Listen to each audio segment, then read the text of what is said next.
Good evening बच्चों। बेटा I hope अभी तक जो समझाया है आपको आपने रिवाइज कर लिया होगा।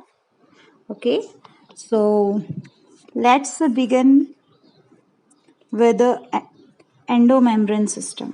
ओके बेटा, endo means inside the cell, okay, and membrane means membranous जो है आपका, जिस तरीके से आपने प्लाज्मा मेम्ब्रेन पढ़ी है उसी तरीके से एक सेल के अंदर मेम्ब्रेन का बना हुआ कंप्लीट सिस्टम है।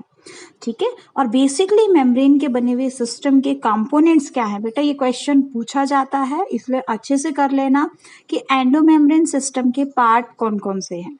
Okay, so first one is your nuclear envelope, then endoplasmic reticulum, Golgi complex, lysosomes and vacuoles। ठीक है, बेसिकली देखो ये ऐसे सेल ऑर्गेनल्स हैं जिनमें सिंगल मेम्ब्रेन होती है। ठीक है, न्यूक्लियस के अंदर डबल न्यूक्लियर एनवेलप में डबल रहेगी, लेकिन यहाँ पे इसको एक सिस्टम क्यों कहा है, क्योंकि देखो यहाँ पे बेसिकली क्या है आपका, सारे के सारे एक दूसरे के साथ इन्वॉल्व हैं, मतलब सारे के सारे एक दूसरे के कांटेक्ट में हैं। Nuclear membrane is in contact with endoplasmic reticulum, endoplasmic reticulum से वेसिकल्स बनते हैं, ठीक है, जो लाइसोसोम्स बना सकते हैं। एंडोप्लाज्म और वेसिकल्स एंडोप्लाज्मिक रेटिकुलम से जो वेसिकल्स बनेंगे they get fused with the Golgi bodies. ठीक है, गोल्जी बॉडीज के साथ फ्यूज करेंगे और अल्टीमेटली गोल्जी बॉडीज से क्या बनेंगे, लाइसोसोम्स बनेंगे। कई बार गोल्जी बॉडीज कुछ वेसिकल्स या वैक्यूल्स भी सिक्रीट करता है in order to transport certain substances either within the cell और out of the cell. Okay, तो ये क्या है, आपका पूरा का पूरा सिस्टम है जो एक दूसरे के कनेक्शन में रहता है, एक दूसरे के कांटेक्ट में रहता है in order to perform their functions. Clear?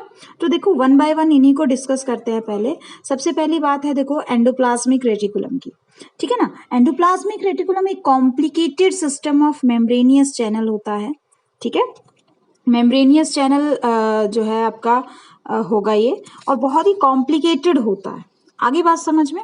और इसके अलावा यहाँ पे देखो, अगर हम इसके जो है स्ट्रक्चर की बात करें तो बेसिकली ये क्या है, it remain continuous with the outer membrane, it remain continuous with the outer membrane of the nuclear envelope.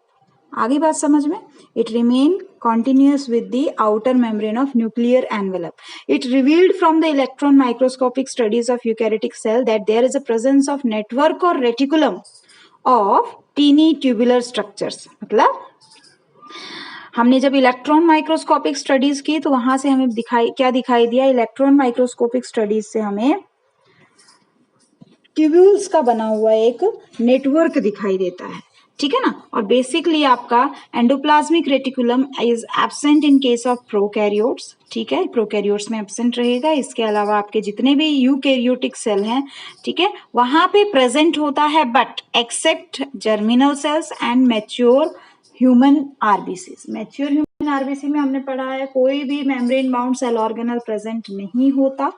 ठीक है, that's why endoplasmic reticulum is also absent. इसके साथ साथ अगर हम बात करें आपके जर्मिनल सेल्स की, जर्म सेल्स की अगर हम बात करें तो वहां पे भी क्या है आपका ईआर एब्सेंट रहेगा। ठीक है, अब हमने एंडोप्लाज्मिक रेटिकुलम को दो स्पेस में डिवाइड किया। एक तो ल्यूमिनल स्पेस, ल्यूमिनल स्पेस का मतलब जो एंडोप्लाज्मिक रेटिकुलम के अंदर का स्पेस है, और एक्स्ट्रा ल्यूमिनल कंपार्टमेंट यानी कि जो एंडोप्लाज्मिक रेटिकुलम से बाहर का एनवायरमेंट है, मतलब साइटोप्लाज्म। ठीक है, तो ल्यूमिनल और एक्स्ट्रा ल्यूमिनल कंपार्टमेंट्स हैं। तो बेसिकली क्या कर रहा है एंडोप्लाज्मिक रेटिकुलम, पूरे सेल की कंपार्टमेंटलाइजेशन करता है। ठीक है, जहां तक बात है टाइप्स की, तो as you all know there are basically two types of the endoplasmic reticulum, smooth endoplasmic reticulum and rough endoplasmic reticulum. Rough endoplasmic reticulum जो है that is extension of outer nuclear membrane and bears ribosomes at their surface. Okay, but in case of smooth endoplasmic reticulum, such type of ribosomes at the surface or at their surface are always absent. आगे बात समझ में। लेकिन the question is that कि which type of proteins are responsible for attachment of ribosomes to the surface of RER? तो answer will be क्या बोलोगे बेटा? राइबोफ्लोरिन फर्स्ट एंड राइबोफ्लोरिन सेकेंड। यहाँ पे नहीं दिया गया है बट मैंने आपको करवाया है, ठीक है। राइबोफ्लोरिन फर्स्ट एंड राइबोफ्लोरिन सेकेंड। क्लियर? जब अब देखो जो RER है आपका, वहां से मैम कुछ जैसे ही मैच्योर होगी RER तो कुछ पार्ट इसका जो है जो बल्कि हो जाएगा, दैट गेट डिटैच्ड, ठीक है, वहां से डिटैच हो जाएगा और आपके साइटोप्लाज्म में स्कैटर रहेगा, ठीक है, ट्यूब्यूल्स की फॉर्म में और आपका वेसिकल्स की फॉर्म में। आगे बात समझ में? और उनके ऊपर राइबोसोम्स भी वहां से डिटैच हो चुके होते हैं, ठीक है ना। तो ऐसे एंडोप्लाज्मिक रेटिकुलम को क्या बोलेंगे हम? Smooth endoplasmic reticulum. So these are smooth because they do not bear ribosomes in the form of granules on their surface. ठीक है, it is present in cell where they act as a major site for the synthesis of lipid and also helps in synthesis of steroidal hormone in animal cell. काम क्या है देखो, SCR देखो बिल्कुल एकदम कुछ चीजें ऐसी हैं जो बिल्कुल फिक्स हैं, ठीक है। SCR बेसिकली देखो 3 फंक्शन आपने इसके मेन याद रखने हैं। सबसे पहला सिंथेसिस ऑफ लिपिड्स, लिपिड्स की सिंथेसिस SCR में होगी, ठीक है। इसके अलावा synthesis of steroidal hormones in animals, ठीक है, वो भी कहाँ होगी? SCR के अंदर होगी। इसके साथ साथ अगर हम बात करें डिटॉक्सिफिकेशन ऑफ ड्रग्स की, तो ड्रग्स की डिटॉक्सिफिकेशन भी कहाँ होती है बेटा? एंड SER के अंदर, ठीक है। तो ये मेन फंक्शन है SCR के। RER की जहां तक बात है तो देखो राइबोसोम्स इसके सरफेस से अटैच है तो obviously they are involve in formation of protein, protein synthesis में इसका मेन रोल होता है। और प्रोटीन में भी देखो 2 टाइप के प्रोटीन बनते हैं, एक तो होता है सिक्रीटरी प्रोटीन, ठीक है, जिसको सेल से बाहर सिक्रीट करना है। एक प्रोटीन होता है that is required by cell organelles और इंटीरियर ऑफ द सेल, ठीक है ना। सेल के इंटरनल पार्ट्स को इसकी जरूरत होती है, सेल को खुद की मेटाबॉलिक एक्टिविटीज के लिए ऐसे प्रोटीन्स की जरूरत होती है। तो देखो 2 टाइप के प्रोटीन, ऑब्वियसली सेल के अंदर जो प्रोटीन है राइबोसोम्स बना रहे हैं, बट ये डिस्टिंक्शन आपके माइंड में हमेशा होना चाहिए कि जो चीज सिक्रीट करनी है वो हमेशा एंडोप्लाज्मिक रेटिकुलम के सरफेस पे जो राइबोसोम्स हैं वो बनाएंगे, ठीक है। ऐसे प्रोटीन जो सिक्रीट करने हैं, सेल से बाहर भेजने हैं, उनके सिंथेसिस कौन करेगा? आपका एंडोप्लाज्मिक रेटिकुलम के सरफेस पे जो राइबोसोम है। लेकिन अगर हम बात करें किसकी, आपके proteins required within the cell, तो उस केस में जो राइबोसोम साइटोप्लाज्म में स्कैटर्ड फॉर्म में होते हैं वो उनकी सिंथेसिस करते हैं। तो ये डिस्टिंक्शन अपने माइंड में हमेशा रखना, ठीक है। इसके अलावा देखो they are actively involve in the cells which have their involvement in the synthesis and secretion of protein. वही बात आ गई जो मैंने बताई थी, ठीक है। फंक्शंस देखो, एक तो ये कोलॉइडल साइटोप्लाज्मिक मैट्रिक्स जो है उसको सपोर्ट कर रहा है, जो साइटोप्लाज्म है उसमें एक जो है इंटरनली क्या प्रोवाइड कर रहा है? रिजिडिटी प्रोवाइड कर रहा है, सपोर्टिव स्ट्रक्चर है, ठीक है। इसके अलावा क्या है? Intra cellular transport of material. Intra cellular का मतलब विद इन द सेल अगर कोई चीज ट्रांसपोर्ट करनी है तो कहीं ना कहीं इसका बहुत बड़ा रोल है, ठीक है। इसके अलावा endoplasmic reticulum contain a variety of enzymes, ठीक है, फॉर वेरियस मेटाबॉलिक प्रॉपर्टीज, जैसे कि आपका फॉस्फेटेजेस हो गया, एटीपीएजेस हो गया। तो देखो डायग्राम भी आपको दिखाई दे रहा है। हमने अब तक 2D डायग्राम बनाया था, अब यहाँ पे देखो आपको 3D डायग्राम अच्छे से दिखाई दे रहा है, ठीक है। SCR और RER में डिफरेंस भी दिया हुआ है, तो आई थिंक डिफरेंस आप अच्छे से कर लेंगे, ठीक है। ये मैंने आपको पहले भी करवाया है और इतना आपको याद रखना है। नेक्स्ट देखो बेटा, गोल्जी अपरेटस की जहां तक बात है तो गोल्जी अपरेटस क्या है आपका? जो है it was first discovered by Camillo Golgi. Golgi इस नाम के साइंटिस्ट थे जिन्होंने सबसे पहले इसको नर्व सेल ऑफ आउल के अंदर जो है आइडेंटिफाई किया था, ठीक है ना। अब देखो बेसिकली क्या होता है, ये कॉम्प्लेक्स की फॉर्मेशन में रहता है, ठीक है ना। Protoplasm Golgi complex is a major complex protoplasmic structure being made up of many flat disc-shaped sac or cisternae in जो कि near about 0.5 to 1 nanometer in diameter रहेंगे। देखो डायग्राम में देखो आपको यहाँ पे क्या दिखाई दे रहा है? कुछ पैरेलल स्टैक लाइक स्ट्रक्चर दिखाई दे रहा है, फ्लैट स्टैक लाइक स्ट्रक्चर, ठीक है ना। ये क्या है बेटा? सिस्टरनी है। आगे बात समझ में। इसके अलावा आपने क्या देखा कि यहाँ पे कुछ क्या बनते हैं, इसी से सिस्टर्नी से ही कुछ ट्यूब्यूल्स भी अराइज करते हैं और कुछ वेसिकल्स भी अराइज करते हैं। तो गोल्जी कॉम्प्लेक्स के भी 3 पार्ट होते हैं, cisternae, tubule, vesicle. Cisternae major part cover करता है, ठीक है। और बेसिकली सिस्टर्नी जो है कि दोनों सिस्टर्नी के बीच में जो स्पेस है that is known as intercisternal space. अब पोलैरिटी आपको बिल्कुल क्लियर होनी चाहिए कि पोलैरिटी कैसी है, लेकिन पोलैरिटी को पढ़ने से पहले एक बार देख लो कहाँ कहाँ पे आपको गोल्जी मिलेगी, ठीक है। ये सभी Golgi complex occurs in all cells except, कहाँ कहाँ नहीं मिलती है, प्रोकैरियोट्स के केस में एब्सेंट होगी, और human RBCs, plant sieve tubes, इनमें ये सारे सेल ऑर्गेनल्स एब्सेंट होते हैं, ठीक है। सिस्टर्नी जो है, सिस्टर्नी मैंने अभी आपको बता ही दिया है कि कर्व्ड जो है, जो they may vary in number in a cell, ठीक है। They are often curve like a shallow bowls to give Golgi complex a definite polarity. अब ये पोलैरिटी आपके माइंड में बिल्कुल क्लियर होनी चाहिए, ठीक है ना। पोलैरिटी आपकी बिल्कुल क्लियर होनी चाहिए बेटा। कैसे, देखो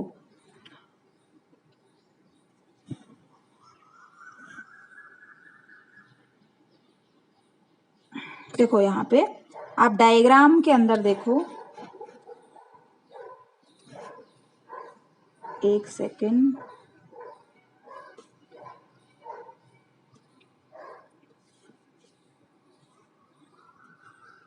डायग्राम में देखो बेटा, ये आपका है ट्रांस फेज, ठीक है, ये आपका है सिस फेज। ट्रांस फेज आपको कैसा दिखाई दे रहा है, जो है कॉन्वेक्स दिखाई दे रहा है, और सिस फेज कैसा दिखाई दे रहा है आपको, कॉनकेव दिखाई दे रहा है। आगे बात समझ में, ठीक है ना। तो सिस फेज और ट्रांस फेज आपका क्लियर होना चाहिए बेटा। देखो सिस फेज क्या है आपका, फॉर्मिंग फेज है। दिस इज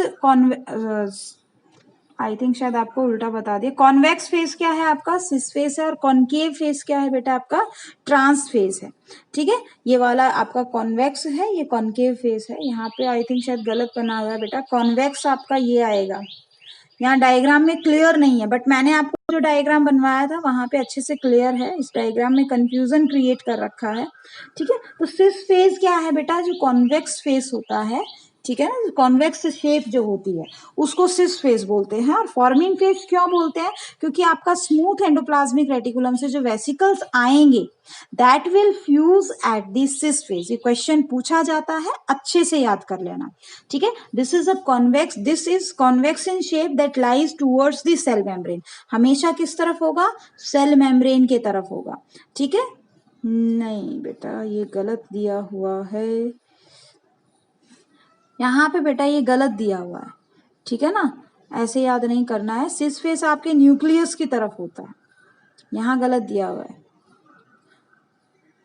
आप अपने नोट्स चेक करना, नोट्स में मैंने आपको सही लिखवाया है, ठीक है ना। जो सिस फेस, जो फॉर्मिंग फेस होता है, हमेशा आपके न्यूक्लियर मेम्ब्रेन की तरफ होता है। यहाँ पे मिस्टेक लिखी, बाय मिस्टेक जो है ये सेल मेम्ब्रेन लिख दिया है, ठीक है ना। और basically it helps for receiving secretory materials. यहाँ ये गलत दिया है बेटा, सिस फेस जो है आपका, इन्होंने ये बनाने में ही गलती कर दी है, डायग्राम को बनाने में ही गलती की है, ठीक है ना। तो आप कंफ्यूज मत होइए, आपको मैंने नोट्स में करवाया, आप नोट्स को निकालिए और उसमें चेक करिए, ठीक है। हमेशा आपका जो सिस फेज होता है, ठीक है, टूवर्ड्स न्यूक्लियर मेम्ब्रेन होगा, ठीक है ना। और it will receive your secretory material, endoplasmic reticulum की तरफ से उसका जो फेस होता है, ठीक है। और तो ये क्वेश्चन पूछा जाता है, वहां से फिर जो है आपके वेसिकल्स पिंच ऑफ होते हुए कहाँ आते हैं, धीरे धीरे वहां पे गोल्जी अपरेटस के अंदर चीजों की मॉडिफिकेशन होती है और अल्टीमेटली वो इसके ट्रांस फेज पे आ जाते हैं। ट्रांस फेज क्या है बेटा आपका, कॉनकेव फेस होता है, ठीक है। और बेसिकली ये सेल मेम्ब्रेन की तरफ होता है। यहाँ ये गलत दिया हुआ है बेटा, यहाँ न्यूक्लियस नहीं, यहाँ सेल मेम्ब्रेन आएगा, ठीक है। And is responsible for releasing the material which is being secreted by cis face and modified in the cisterna, ठीक है। आ गया समझ में। although the cis and trans phases of organelles are entirely different in origin but they interconnect each other। दोनों की origin अलग अलग होती है, सिस और ट्रांस फेज की, लेकिन दोनों मिलकर काम करते हैं, ठीक है। जो प्रोटीन जो एंडोप्लाज्मिक रेटिकुलम के सरफेस पे राइबोसोम सिंथेसाइज कर रहा है उसकी मॉडिफिकेशन कहाँ होती है, सिस्टर्नी के अंदर होती है, और अल्टीमेटली वो वेसिकल्स की फॉर्म में कौन से फेज से बाहर आता है, ट्रांस फेज से बाहर आता है, ठीक है। गोल्जी अपरेटस किसका काम कर रही है? It act as a site where the material to be released is being packed in the form of vesicles delivered either to the intracellular targets और secreted outside the cell. Clear? ठीक है। अब देखो फंक्शंस की जहां तक बात है तो 3 फंक्शन आपको अच्छे से याद करने हैं। Storage, synthesis, sorry storage, secretion, modification. ठीक है, 3 तो फिक्स हैं। एस एस एम याद कर लो या फिर MSS याद कर लो, कुछ भी याद कर लो। स्टोरेज, सिक्रीशन, मॉडिफिकेशन, 3 तो फिक्स है। मॉडिफिकेशन में क्या करेगा? ये ग्लाइकोजाइलेशन का काम करता है। ग्लाइकोजाइलेशन हमने डाउट क्लास में भी डिस्कस किया था। ठीक है, जिसके अंदर क्या होगा? आपका पर्टिकुलर प्रोटीन या लिपिड के साथ कार्बोहाइड्रेट्स जो हैं वो अटैच किए जाते हैं। बेसिकली ओलिगोसैकेराइड्स जो हैं वो अटैच किए जाते हैं, जिसकी वजह से जो प्रोटीन है that get modified to form glycoprotein and the lipid will form glycolipid. Okay, that process is known as glycosylation and glycosidation. करवाया है मैंने आपको, कॉपी में एक बार चेक कर लेना। तो गोल्जी अपरेटस जो है इसके अलावा और क्या काम कर रहा है? सिक्रीशन, स्टोरेज और मॉडिफिकेशन के अलावा कुछ सेल ऑर्गेनल्स आपके गोल्जी अपरेटस से रिलीज हो रहे हैं, जैसे कि लाइसोसोम्स हैं, ठीक है, वेसिकल्स हैं। तो आपसे कोई पूछ ले लाइसोसोम्स की फॉर्मेशन कहाँ से होती है, तो आंसर विल बी, क्या रहेगा आपका आंसर बेटा? Your answer will be Golgi apparatus. ठीक है, इसके अलावा पैकेजिंग ऑफ मटेरियल का काम कर रहा है ये। ठीक है, वेसिकल्स की फॉर्म में चीजों को पैक करके और अल्टीमेटली आइदर सेल के अंदर जो है डिस्ट्रीब्यूट कर रहा है और सेल के बाहर भी सिक्रीट कर सकता है। ठीक है, इसके अलावा और क्या फंक्शन है? अभी हमने बताया था ग्लाइकोप्रोटीन, ग्लाइकोलिपिड फॉर्मेशन, ये तो आपने कर ही लिया है। It helps in production of complex carbohydrates other than glycogen and starch. कुछ कॉम्प्लेक्स कार्बोहाइड्रेट की भी फॉर्मेशन होती है बेटा यहाँ पे। ठीक है, जैसे मिडल लैमेला के लिए जो आपके सब्सटेंसेस हैं वो यहीं पे सिंथेसाइज होते हैं। ठीक है, अच्छा एक चीज और ध्यान में रखना, जो एक्रोजोम की फॉर्मेशन है, स्पर्म में एक्रोजोम की फॉर्मेशन है, वो कौन करता है? Golgi apparatus. लेकिन उसके अंदर जो हाइड्रोलिटिक एंजाइम्स हैं वो कौन बनाता है बेटा? RER बनाएगा। ठीक है, ये क्वेश्चन, ये चीज ध्यान में रखना। अंदर की एंजाइम्स क्या है? प्रोटीन। और प्रोटीन कौन बनाता है? Rough endoplasmic reticulum, secretory protein ही है बेसिकली ये। ठीक है ना, तो आपका लाइसोसोम की एंजाइम्स हो या एक्रोसोम की एंजाइम हो, सारी की सारी हाइड्रोलिटिक एंजाइम्स की फॉर्मेशन RER कर रहा है। लेकिन आपसे यूं पूछ लिया जाए कि name the cell organelle responsible for formation of acrosome, then your answer would be Golgi apparatus. ठीक है, अगर पूछा जाए ऐसे सेल ऑर्गेनल का नाम बताओ जो लाइसोसोम बना रहा है, answer will be Golgi apparatus. हाँ, अगर एंजाइम्स पूछी जाए कि आपकी लाइसोसोमल एंजाइम्स कौन बना रहा है, हाइड्रोलिटिक या डाइजेस्टिव एंजाइम कौन बना रहा है, कौन सा सेल ऑर्गेनल बना रहा है, या फिर ये पूछ लिया जाए कि कौन सा सेल ऑर्गेनल ऐसा है जो एक्रोसोमल एंजाइम्स की फॉर्मेशन कर रहा है, तो उस केस में your answer would B RER। Clear? तो देखो अंदर का कंटेंट RER ने बनाया है और बाहर का जो स्ट्रक्चर है, ठीक है, जिसके अंदर कंटेंट भरा हुआ है, that is found by our Golgi apparatus. अब लाइसोसोम्स देखो कहाँ से बनते हैं? मेम्ब्रेन बाउंड है, सिंगल मेम्ब्रेन बाउंड होते हैं। ठीक है, गोल्जी अपरेटस से ही बनते हैं। They are rich in hydrolytic और डाइजेस्टिव एंजाइम्स, हाइड्रोलेजेस होती हैं इसके अंदर, लाइपेज, प्रोटीएज, कार्बोहाइड्रेट्स। ठीक है, ऑप्टिमली इसका जो पीएच मैंने बताया था 5 होता है इसका पीएच, यहाँ पे लेस देन 7 लिखा है, मैंने आपको सिंपली बताया था 5। इसकी जो मेम्ब्रेन है इसमें पोटेशियम पंप होते हैं जो अंदर हाइड्रोजन आयन की कंसंट्रेशन को मेंटेन करके रखते हैं, जिससे वहां का जो इंटरनल एनवायरनमेंट है वो थोड़ा सा एसिडिक होगा। ठीक है, लाइसोसोम्स के अंदर का जो एनवायरनमेंट है समवॉट एसिडिक होगा। ठीक है, अब देखो बेटा फंक्शंस की जहां तक बात है तो ये इंट्रासेलुलर डाइजेशन करता है। सेल के अंदर कोई भी ऐसी चीज जो डैमेज हो चुकी है, जिसका कोई रोल नहीं है, लाइसोसोम उसे डाइजेस्ट करेगा। या फिर कोई फॉरेन पार्टिकल आ गया है दैट में डैमेज योर सेल, और दैट में इंज्योर योर सेल, ठीक है, किसी भी तरीके से that is harmful to your cell, ठीक है, लाइसोसोम उसके साथ फ्यूज करके उसे डाइजेस्ट कर लेंगे, ठीक है। जैसे कोई बैक्टीरिया है, कोई पैथोजन आ जाए आपके सेल के अंदर, तो उसे डाइजेस्ट करने का काम किसका होगा, आपके लाइसोसोम्स का होगा, ठीक है। तो कहीं ना कहीं ये हमें इम्यूनिटी भी दे रहा है, कहीं ना कहीं ये हमारे फूड कंटेंट जो हमारे सेल के अंदर जा रहा है, ठीक है, या यूनिसेलुलर ऑर्गेनिज्म के बॉडी में जा रहा है, उसको डाइजेस्ट करता है। It also digest the old and useless organelles of the cell, ठीक है। इसके अलावा it also having functioning it is they also have functioning in cell division. Cell division के टाइम पे भी इसका बहुत बड़ा रोल होता है बेटा, चीजों को जो है डिग्रेड करने में, ठीक है ना, चीजों को डिग्रेड करता है। इसके साथ साथ इसके और भी बहुत सारे फंक्शंस हैं। नेक्स्ट देखो, अब अगर हम बात करें हाइड्रोलिटिक एंजाइम्स की, तो they are called suicidal bag due to presence of their hydrolytic enzymes. Duve नाम के साइंटिस्ट थे जिन्होंने सबसे पहले लिवर सेल के अंदर आपके लाइसोसोम्स को आइडेंटिफाई किया था, लेकिन उन्होंने इसका नाम क्या रखा था, पेरी कैनेलिकुलर डेंस बॉडीज नाम रखा था, ठीक है।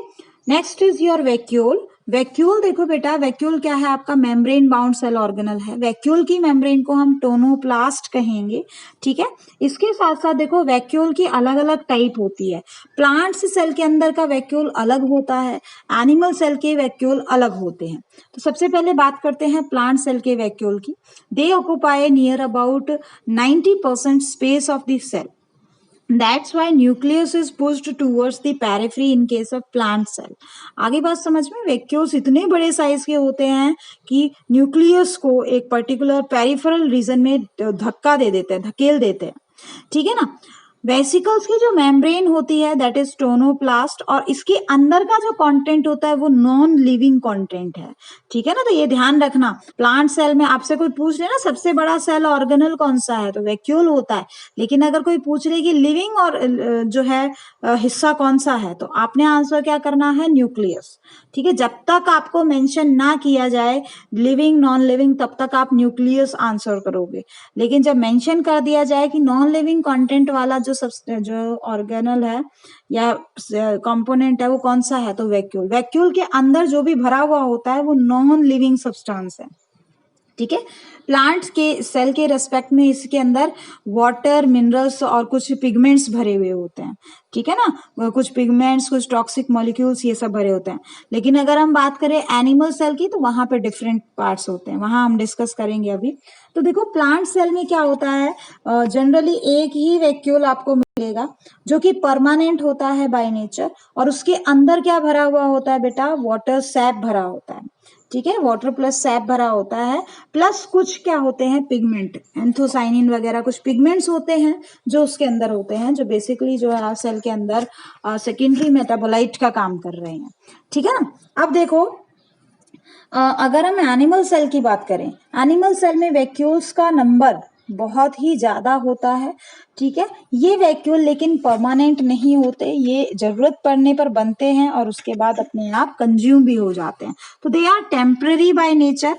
प्लस क्या है इनके अंदर बेटा कि जो आपके जो वैक्यूल्स हैं, ठीक है, वैक्यूल्स जो है अलग अलग टाइप के मिलेंगे, ठीक है। जैसे कुछ केसेस में जो है आपका फूड वैक्यूल बनता है, ठीक है। फूड वैक्यूल क्या है, आपने अमीबा में न्यूट्रिशन पढ़ा है 10th क्लास के अंदर। तो जो फूड के साथ जो इंटरनल डिटैचमेंट हुई है प्लाज्मा मेम्ब्रेन की, that is forming food vacuole, ठीक है ना। अल्टीमेटली लाइसोसोम उसके साथ फ्यूज करेगा, सेकेंडरी वैक्यूल बनाएगा, ठीक है, और सेकेंडरी लाइसोसोम बनाएगा, और अल्टीमेटली क्या है, उसकी डाइजेशन हो जाएगी inside the food vacuole. Clear. तो देखो इस तरीके से आपको याद रखना है। नेक्स्ट है फूड वैक्यूल के, देखो यहाँ पे भी दिया हुआ है, following types of vacuoles are being found in different organisms. तो फूड वैक्यूल हमने करवा दिया है आपको। कॉन्ट्रेक्टाइल वैक्यूल क्या होते हैं, ऐसे वैक्यूल जो कॉन्ट्रैक्ट करने की एबिलिटी रखते हैं। बेसिकली कहाँ मिलेंगे आपको, ये क्वेश्चन पूछा जाता है, कहाँ मिलेंगे, फ्रेश वाटर ऑर्गेनिजम्स में। क्यों, क्योंकि उनकी बॉडी में देखो एक्सक्रीशन के लिए कोई भी मैकेनिज्म नहीं होता, ठीक है। जो आपके फ्रेश वाटर ऑर्गेनिज्म है उनकी बॉडी में एक्सक्रीशन के लिए आपकी बॉडी की तरह कोई कोई एक्सक्रीटरी सिस्टम नहीं है, वहां क्या है, वहां पे एक्सक्रीशन प्लस ओस्मो रेगुलेशन। क्या होता है बेटा osmo regulation? That is maintenance of water and salt concentration in the organism, body of the organism. ठीक है, तो देखो फ्रेश वाटर ऑर्गेनिज्म के चारों तरफ पानी ही पानी है, और ऑब्वियसली उस ऑर्गेनिज्म की साइटोप्लाज्म में, यूनिसेलुलर ऑर्गेनिज्म है, उसके साइटोप्लाज्म में लगातार बॉडी के अंदर फंक्शनिंग हो रही है, जिससे कुछ क्या होंगे, एक्सक्रीटरी प्रोडक्ट या कुछ सॉल्ट्स तो रिलीज होंगी ही। तो साइटोप्लाज्म के अंदर क्या है आपका, सोल्यूट कंटेंट ज्यादा है।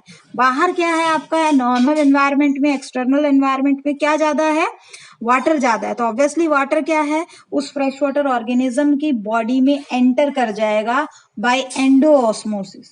ठीक है, जिसकी वजह से वो ऑर्गेनिज्म की बॉडी स्वेल अप कर जाएगी और अल्टीमेटली ब्रस्ट कर सकती है।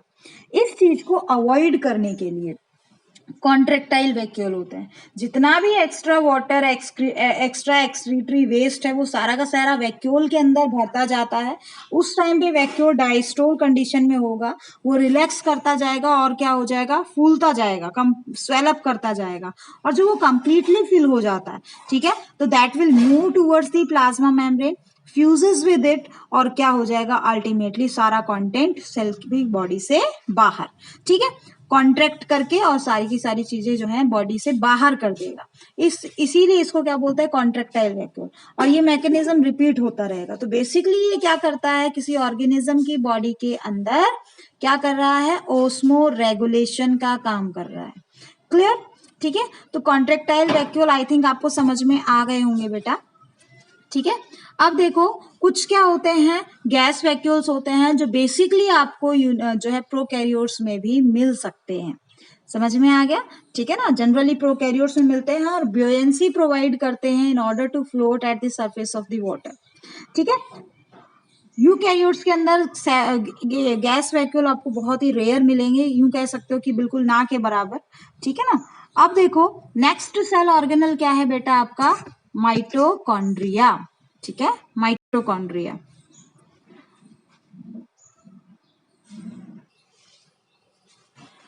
तो बेटा ये बात थी आपकी वैक्यूल्स की। ठीक है, अब देखो आपके पास कौन कौन से सेल ऑर्गेनल्स बच गए हैं। एक तो माइटोकॉन्ड्रिया, ठीक है, एक आपका क्लोरोप्लास्ट, इसके अलावा मतलब प्लास्टिड्स हो गए, क्लोरोप्लास्ट हो गए, वो सारे ही आ जाएंगे। ठीक है, इसके अलावा बेटा आपका बच गया है राइबोसोम्स 3, और एक आपका सीलिया फ्लैजिला प्लस न्यूक्लियस। तो अभी भी काफी कंटेंट है, अगर मैं आज करवाना भी चाहूँ तो बेटा बहुत लेंदी हो जाएगा। ठीक है, आपको भी रिवाइज करने में प्रॉब्लम आएगी, तो हम इसको आज यहीं पे टर्मिनेट कर रहे हैं। ठीक है, कल के लेक्चर में आपका चैप्टर कंप्लीट हो जाएगा। मैंने सोचा तो था कि मैं आज ही कंप्लीट कर दूं, बट फिर लेंदी हो जाएगा, बहुत ज्यादा लेंदी हो जाएगा। 30 मिनट्स की वीडियो ऑलरेडी बन चुकी है। ठीक है ना, और ये तो सिर्फ रिवीजन है, मैंने जो करवाया है उसमें ये बहुत ज्यादा हो जाएगा। ठीक है, तो आज के लिए आप यहाँ तक कर लो। कल हम माइटोकॉन्ड्रिया, इसके अलावा क्लोरोप्लास्ट, इसके अलावा आपका करेंगे न्यूक्लियस। ठीक है, और जितना जो कुछ बच गया है सारा। ठीक है, तो कल ये चैप्टर हमारा ओवर कर लेंगे, कोई दिक्कत नहीं है। आप धीरे धीरे कंप्लीट रिवीजन करो। ठीक है ना, ऐसा कुछ नहीं है कि बहुत फास्ट हमें चलना है, हम स्लोली स्लोली चलेंगे और कंप्लीट भी करेंगे। Okay, that's all for today's lecture. Thank you बेटा।